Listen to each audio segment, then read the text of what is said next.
Welcome back to TPI Tuesdays at Terravita with Tyler. Today we're going to work on hip rotation. Now, the majority of our clients come to us either have issues with their shoulders or have issues with their hips. And I gotta say that those are the two main things. Yes, there might be some posture issues, there might be some ankle issues, the knees and their balance and things like that. Maybe the glutes aren't strong, like for the bridge test. But if you have trouble internally and externally, which we will show you what that is, rotating the hips, you got nothing. You don't have a swing. You won't be able to move your body. So let us show you an example. So we're going to get in a dress position. We're going to go into a backswing. Okay? Now, regardless of how far he is in his backswing or how far I am in my backswing with my arms, look what our legs are doing. We didn't sway. Go and show us a good sway over here, Tyler. Okay? We didn't stay centered where we're going to do maybe a reverse spine. We loaded into our right hip. That is right internal hip rotation. Okay? He's loading into that hip. What we're not looking at right now is, whoa, look at this. Look what that left leg has to do. Instead of the knee caving in and doing everything, this is external hip rotation. So, from address to backswing, right internal hip rotation, left external hip rotation. As we come down through the swing, making sure we don't early extend, right? As we go into a finish, this left leg, our posting leg, has to be able to internally rotate as this right side is stretching and externally rotating. Whew. That's confusing. In fact, he learned it recently. It's still confusing, right? We still have to kind of process it. So here's the easy way of doing it. Stand real tall. Stand on your left foot. Bring your right leg up. And just kind of, I call this the hacky sack. I don't know, Tyler, are you old enough to know what a hacky sack is? Yes. We're trying to keep our knee still and centered, and we're trying to see how far the foot can go either direction, keeping the knee still. I would love to see 35 to 45 degrees each side. If you can do that, that's internal, that's external, that's internal, that's external. Okay, let's try the left side.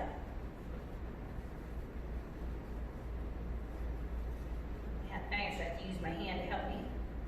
So, external, internal, external, internal. That would be the left leg going external, internal, external, internal. It's very difficult as a golfer to understand that that's what's happening. But from a biomechanics point of view, internal and external rotation is very important. So we're going to show you a few things. So these are my favorite exercises. I call them the biggest bang for your buck. So to test your external hip rotation, I want you to grab, you're going to have your left leg straight. I want you to grab your leg like this, your right leg underneath. Now some people can only grab here, maybe you have to grab the foot. If you can wrap your entire arm under, go Tyler, go Tyler. Okay. And sit really tall and rock the baby. Ah, yeah, that feels so good. No. That is external hip rotation. And what we're doing is we're rocking the baby and we're trying to stretch out the muscles in that external hip rotation. Feel that? Right in those glutes. Okay, you don't want to go fast, but kind of just stretch the cold rubber bands. That is external hip rotation of the right side. Okay? If you can't get it up there, we got other things for you. Okay, left side. Grab the baby. Reach underneath. I'm a little more flexible on this side. And right, you are too? Yeah. I found a lot of people who are right-handed and right hip dominant have more injuries, have more tightness. I blame it on the gas and brake pedal of the car. We do everything on the right. That feels good. So that's external hip rotation. Now what that's going to help us do is do both.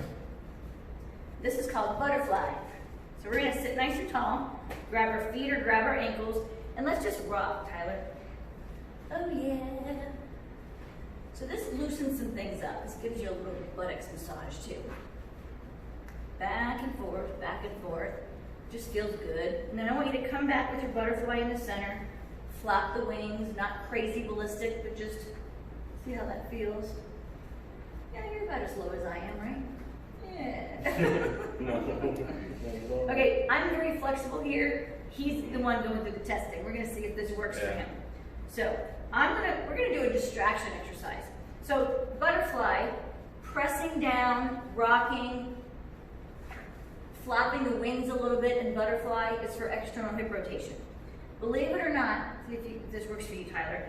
If you grab your feet, open up your shoes like you're reading a book, and see if you actually take your knees down lower.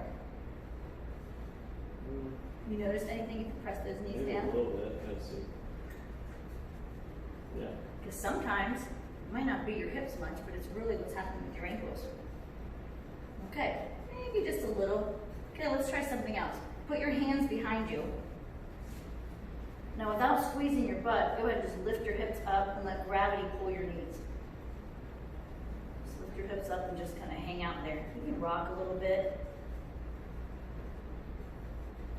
Call this a little bit of a distraction. What's happening is we're using other muscles, tightening up other places, letting gravity stretch out our inner thighs a little bit more. And then, as we slowly come back down, we see if the knees are any wider. Yeah. Yeah, they are, aren't they? Mm-hmm. That worked well for you. A little bit, yes. Yeah, that's good. Good job.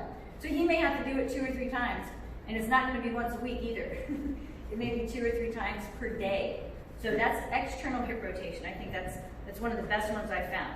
Okay, an internal hip rotation test. We'll face this way. It's a little bit odd. We're going to lie down on our backs. We're going to put our fist right between our knees like this. And you're just going to squeeze into your fist, and you're going to push your feet out. Push your feet out.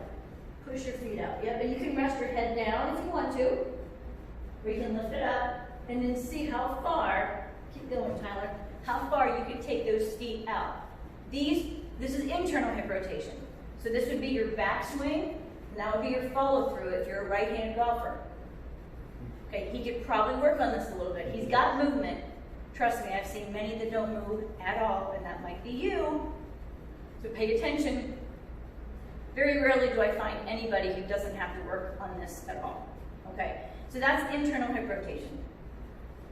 Not as easy for most of us. Okay, so come on up, Tyler. That's one of the tests. So put your hands behind. Take your feet kind of wide. Now, I like to have the toes up because it actually helps with position of the knees. Because my knees can kind of start grinding a little bit. So the tibial position or the lower leg bone position helps. We're going to bring both knees in. Now, if you can't get the knees together, you're going to bring your feet in until you can. Okay? Now you're going to lift up without squeezing the glutes. Just kind of hang out, but you just prop and see if you can feel that. It's almost like a wishbone effect. Can you feel how it's an odd feeling? Yeah. Of the thigh bone rotated inward with the hip? Again, backswing, follow through position. And we're going to show you something else in case this doesn't work for your upper body. It's different, huh? Another distraction type of thing. Okay, and then go ahead and sit down. And then let's go ahead and back and forth like this. So we're going to start though. I'm not going to let him move his glutes. We're just going to do this. Literally, don't move the glutes at all and just see where the knees can go. They should not go the whole way to the floor on this, by the way. This should be about a 45 degree. Okay, we're going to drop our right knee in. Now just lift up the right hip a little bit. Just a little bit, and see if the whole knee can go the whole way down. Good, and then we're going to bring both hands in front of the left shin. We're going to try to rest our chest right down and see if you feel that left hip. So this is a left glute stretch. This is external rotation. This is internal hip rotation back here. This is a 90-90 position. Good. Okay, now we're going to come come back up, keep both hands in there. What we're gonna do is I wanna test the strength of Tyler's hip. So Tyler, while you're in that position, lift up your chest a little bit. Yeah. Can you lift this foot up and hit me? Keeping your knee down. Oh, that's a whole other ballgame right there. So that is measuring his strength of his hip. Are you cramping it? Yes, he is. Okay, so that's muscle confusion. So it doesn't have to go very far. We're just trying to see if we can lift that up. Okay? Now lift the whole leg up. There you go, lift up that chest and lift the whole leg. Tyler has never done this before. So this isn't necessarily stretching. This is activating before the stretch. And he's gonna really appreciate this. Good job. Okay, now we're gonna do a clamshell. We're gonna keep the right hand on the ankle. We're just gonna open and close. Open and close. Open and close. Yep, you can bring that knee back as far as you can. Keeping it, yep. So it doesn't swing out. Open and close. Open and close. Now on the last one, we're gonna open and hold it. We're gonna try to come back to center and keep our legs as wide as possible like this. Can you grab your feet? Or am I just showing off now? Oh yeah, he's showing off. Both. Okay, that's good. Sit real tall. Stretch it on out. Good. Now on the other side, we're going to try it a little bit more challenging because he's passing the beginner stuff with flying colors, aren't you, Tyler? Both arms out. Sitting tall. Can we slowly bring this leg in but still keep the arms forward? Oh yeah. Turn. Hands come down. Now instead of just rounding over, lift up your chest, look forward towards me, and try to pull your chest on the other side of your knee. And see if you can feel that stretch with your right glute. So you're lifting up the chest, lift up the chin. Don't round the back at all. Okay, there you go. Lift up your chin, look towards me. There you go. And stick your chest out. So you're feeling like the hips going back as your chest is going forwards. Good job. Any chance you could play around with the back leg? I'm watching carefully. Oh, the next time we take this, you're going to be awesome. Now he's going to lift up the entire leg. There's a lot of muscles around that pelvis. You tend to use the big ones and not the little ones. Good job. All right, clamshell. External rotation, back down. External rotation, back down. External rotation, back down. Let's do one more and hold it up there. Good. Turn back to front. Okay, so that was the 90-90. We're going to still keep our arms here. We're going to try real hard to turn, reach out, hands down or up, your choice. Come back up, open up the back leg, turn back to center as I come forward a little bit. Turn the other way, reach out. You didn't know what you were getting yourself into, did you? Lift up, open back to center. Now go back into your butterfly and see if it's any easier. See if you have a little bit more leeway. Yeah, I think so. Good. Feels different. So gang, the hips are a ball and socket joint, right? Here's the femur, there's a ball on the end, you got a socket for your hip. We want that to be as easy and lubricated as possible. As we age, things start kind of changing. You know, we get arthritis, we get bone spurs, we get things that maybe aren't, you know, we're not filet mignon anymore, we're more like beef jerky. So we need to make sure we can kind of lubricate and work that hip. We're going to do one more. So Tyler, we're going to face each other. Okay. Hands and knees. We're going to do some hip circles here.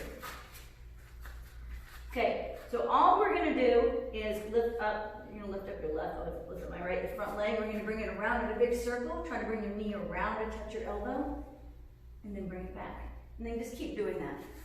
How far back in? Both directions. Up and around. Yep. And then just keep going in the same direction. So up and around, bring the knee in, and push back again. Yep. So again, these are very popular. There's a lot of different ways to do them. Right now, I'm not caring about him keeping everything still. I just want to see how much rotation he can get in that hip.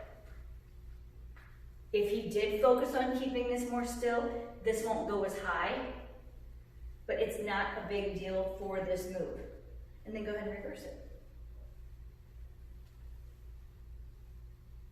So you just want to see how easy it is to do internal and external rotation of that hip in a circle pattern on your hands and knees. And try a couple on the other side.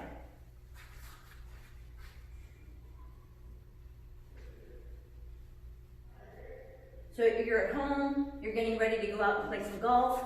You want to see if your hips are mobile enough.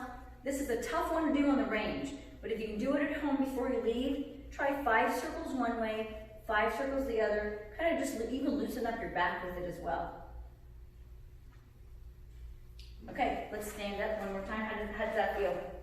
Pretty tough. Yeah. Tough on the court. Different, isn't it? Mm-hmm. Okay, so remember, if you're out on the course and you have something you can hold on to, you could work on your internal and external hip rotation, right? Then try it.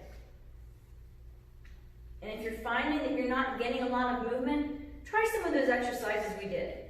Butterfly for sure, for external rotation, and then knee drops for your internal hip rotation. You won't go wrong with any of those moves, I promise.